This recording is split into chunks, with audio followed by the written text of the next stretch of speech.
What's up, everybody? Welcome back to the channel. Happy New Year. We are, starting this year off right.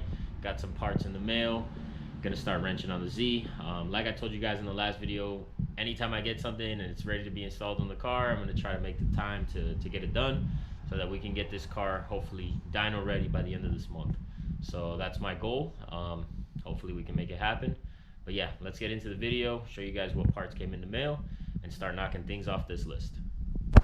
Alright guys, so I know in the last video I didn't finalize the sandwich plate because I didn't know where I was going to be running the lines for the oil cooler. So I ordered like one of those AM kits. So got a bunch of line, got a bunch of fittings. So I'm going to mock the fittings up just so I know where they're going to sit essentially. So once this is bolted to the engine, I'll know, okay, this fitting works here, we can run the line there, this fitting works there, etc., etc. I'm not gonna make the actual line today because I wanna finalize everything fab-wise so that we know where everything is gonna sit, and then I need to have that oil cooler mounted as well. So once we have the oil cooler in its final resting place, I'll make those lines. So yeah, so that's one thing we're gonna knock off the list today, is getting the sandwich plate completely mounted, having that secured. I got a brand new oil filter. We got some lines, but we'll push that off to the side. Mainly gonna just be using these fittings for today. I did get the belt in the mail. As you guys saw, we are not running power steering anymore. So, I do plan to run power steering, electronic power steering in the future, but as of now, just to get this done, I got a very small belt and I'm waiting on the manual tensioner. So I got the belt but not the tensioner, so can't really do anything there yet. Just picked up some stuff from Home Depot, some extra bolts to get the fan securely mounted to the shroud, and then a couple of clamps just to maybe put some wiring to different places that I prefer. And then I got this. I don't know how good this is gonna work, but it's like an insulation tape. So essentially this is what's going to sit between the shroud and the fan, just to kind of insulate that to the best of its abilities, and that way the fan isn't resting just strictly on the metal. I talked to a couple of people and this was pretty good, so we'll see what happens there. But yeah, let's keep knocking things out. Savage Roy, Savage Roy.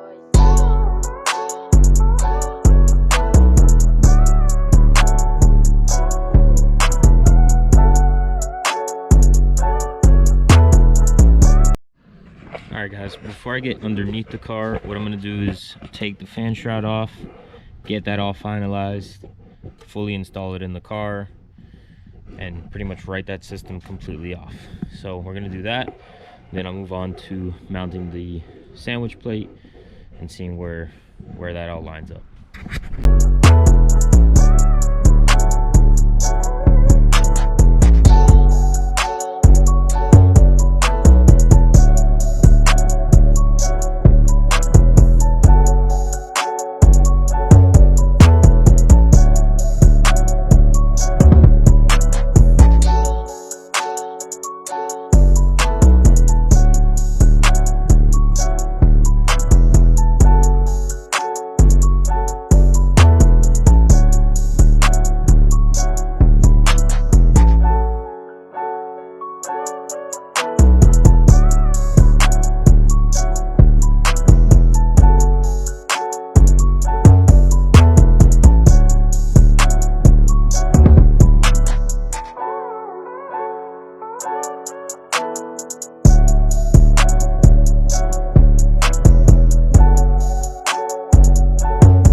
So this thing is dialed.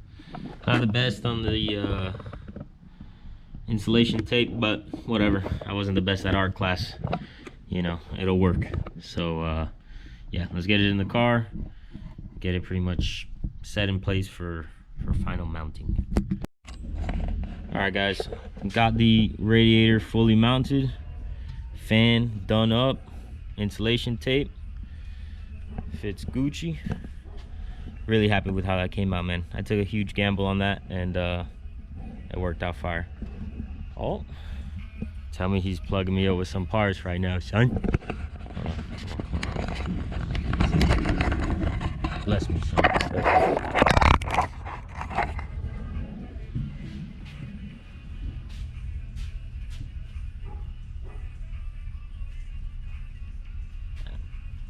Quite jamming out.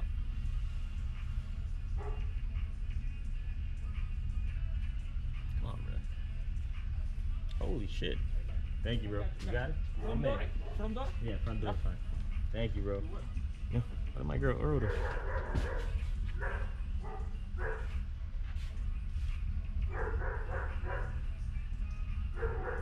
Appreciate it, bro. Thank you, you too.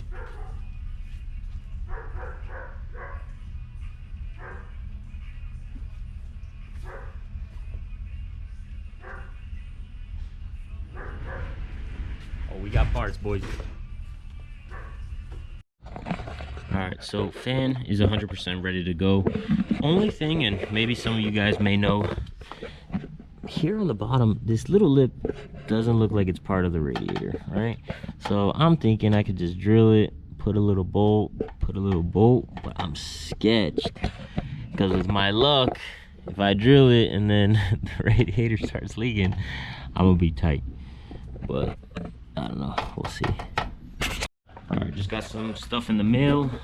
We got some adapters from Z1 to hopefully get our oil pressure T dialed in. I'm gonna check on that shortly. And we got the GTR spark plugs. So 2 things that we definitely need to get checked off the list. So let's finish up getting the oil cooler sandwich plate mounted, and then we'll move on to this. All right, guys, so we are right back underneath the car trying to figure out the sandwich plate. I just put these to mock because I'm trying to have my oil pressure sensor come out of here and then just have a cap here. So we'll see where this lands. I could always take these off and move them around. So yeah, let me get the sensor mocked up. We'll pop this oil filter off and we'll see what we're working with. I got a couple 90s, 45s. So we should see what happens here. See if we can get something to work.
So I don't know if you guys will be able to see this, but this is what I've come to the conclusion.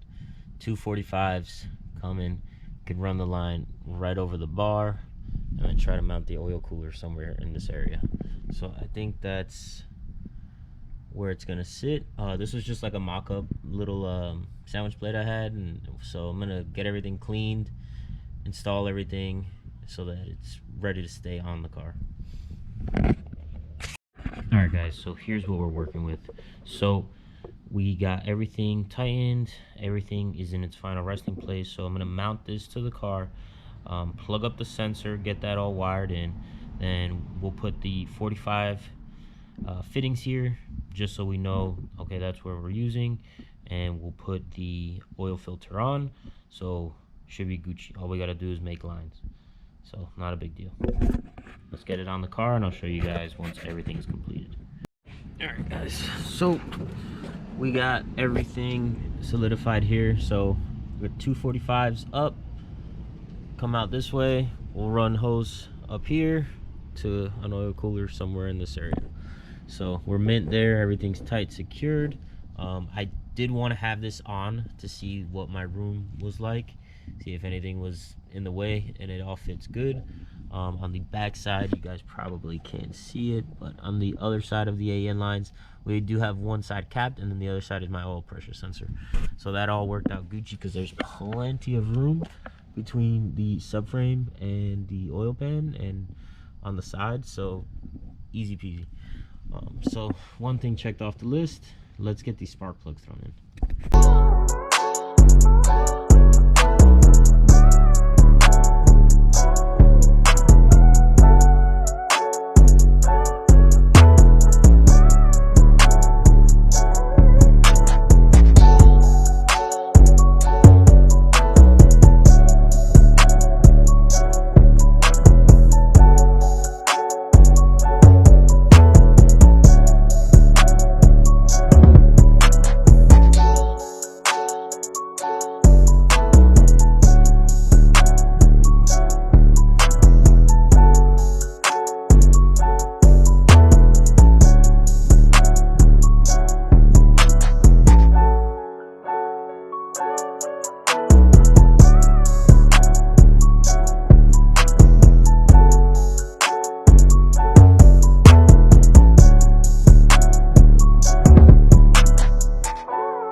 So as you guys saw in the last clip, we got the GTR plugs all installed.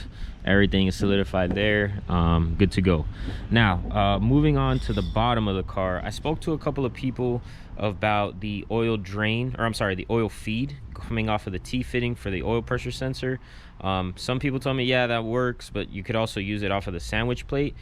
And for me, the sandwich plate seemed a little bit easier just because I was having issues with the T-fitting already. I've heard that the oil pressure sensor can give bad reading if, you know, you have the T, etc., etc. We have a port on the sandwich plate, so let me show you guys real quick. So here we are. You guys have seen this before. I made it fit still with the 45s for the oil cooler, and then right back there to the right, you see the oil feed. So I'm gonna need about like either a 90 or a 45 degree fitting to go off of here, so that way it pushes it up and then away from the manifold.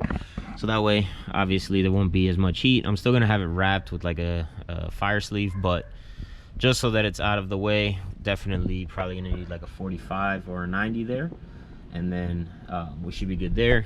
Oil pressure should be fine coming from that.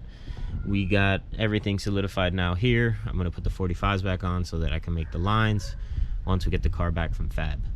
Really just waiting on Fab because, as many of you know who have ever built a car or have needed any fabrication work, Fabrication defines a lot, because once everything's solidified in a sense of where pipes are going to lay, where everything's going to sit, you may have to switch up where you routed a certain line, and etc, etc. So I'm trying to get everything that can stay solidified without really needing to move based on fabrication, and this is one of them. So at least we're good here.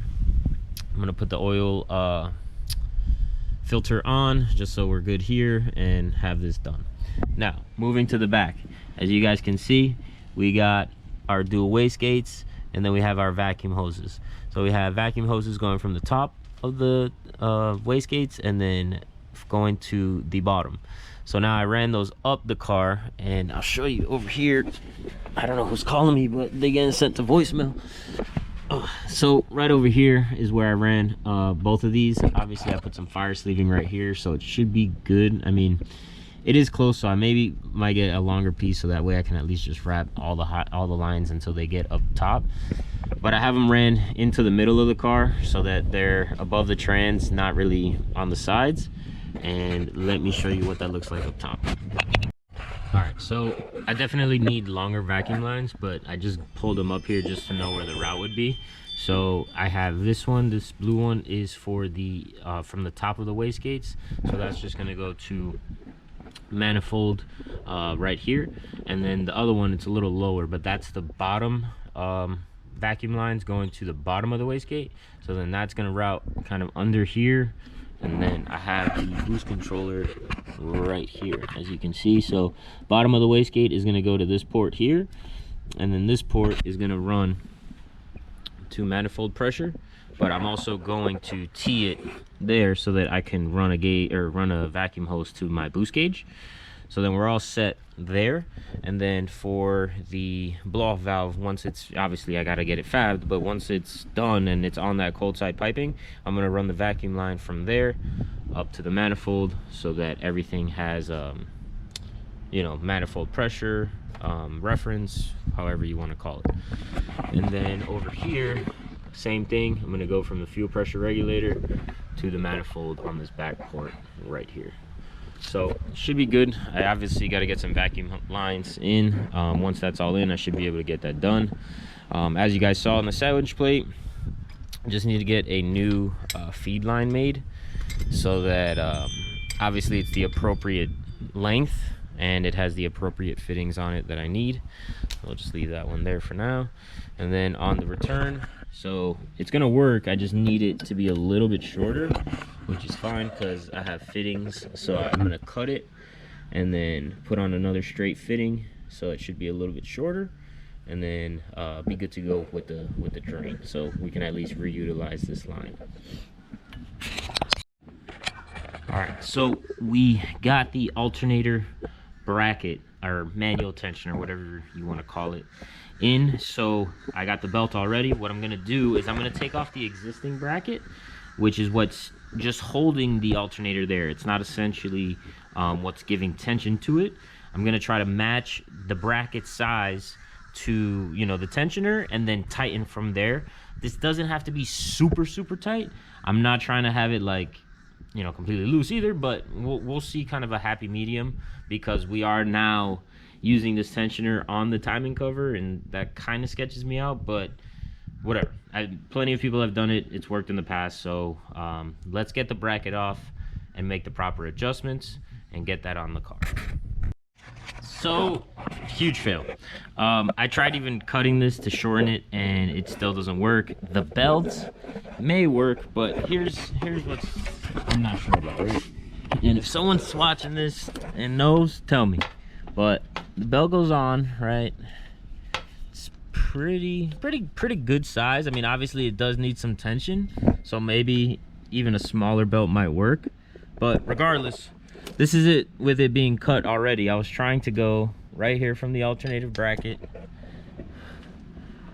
up to here and then apply tension, but look at this. This shit's huge, bruh. So I either ordered the wrong one or was told the wrong one, so fail.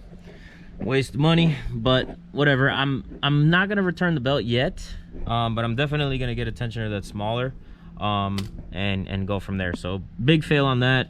Can't get that solidified, but it is what it is. It's part of the game. But I do have some stuff over here that we are gonna get done. So these are the OEM power steering lines, right? Damn, ring camera is always going off. On this end, you're gonna see here this fitting, right? So this fitting goes into the rack, and then on the other side on the rack, there's just a barb fitting. So I'm gonna cut this right here, and then I'm gonna put a rubber hose from this side to the other side, so that way I can loop the whole rack and not have it leak and not have it be completely dry. So we'll put like a little bit of liquid inside of the line, clamp it all down, make sure it doesn't leak, and then pretty much get that done and out of the way. It's something stupid, but I'd rather just get it done since the belt was a fail. So let's get it. All right, let me show you guys the power steering setup. Yep, a little loop-a-doop on the hose, some clamps. Not the prettiest thing, but it should work for now. At least it's not leaking power steering fluid from here. So we got that all done up. Now I ordered another tensioner, so that should be on the way. I figured out all the vacuum line the vacuum line routing. So I got this just temporary mock just to see what I needed. I already ordered all of the line and adapters. This one here, I got to the front of the manifold, going to the front of the boost controller, and then I'm gonna tee off to the boost gauge right there. And then once the cold side piping is done, I'll route the blow-off valve vacuum hose up and put it right over here. Alright guys, so before we end this video off, I wanted to show you guys in case you had any questions, but I did get the manual tensioner for the belt on. So this is a 2.5 inch rod. So what I did was I loosened this top bolt up just a little bit, and I was able to swing the alternator to kind of give it tension on the belt in itself. I bolted it. I had to use these little washers here in the back because when you go to tighten the nut, it was hitting the bracket, so I had to space it a little bit out so that way I was able to adjust it. But now, bro, this thing is freaking tight, so that worked out great. I'm happy that all worked because I was a little worried. I mean, I am still a little sketched that it's on the timing cover, but like I said, I've seen many people do this already, so should be good for what we're doing. So got that checked off the list, and yeah. Alrighty guys, so we are done for this video. Kind of at a standstill. Really just need to get this car to fab so that we can get everything fabricated. I did locate a local fabricator to me. He's done some work on my car before on the little coolant neck there. His name is Justin, Orsi Fab. Go give him a follow on Instagram. He's gonna be the one to complete the car and finish everything up for me. So I'm pretty much at a standstill. You know, I can't really do anything more until the car's back from fab, and then that way we can get everything dialed in. I know this sucks because, you know, you see builds on YouTube and they just snap their fingers and the car's done and there's, you know, 17,000 parts all ready to go, and unfortunately I don't work like that, at least not yet. So yeah, so I'm sorry about the delays guys, but I am hyped, I am motivated, and I'm just as excited as you guys are to see this thing running. So stay tuned for the next video. As always, like, comment, subscribe. Go follow us on socials: TikTok, Instagram, YouTube, and Facebook. It definitely does help us out. So see you guys in the next video. Peace.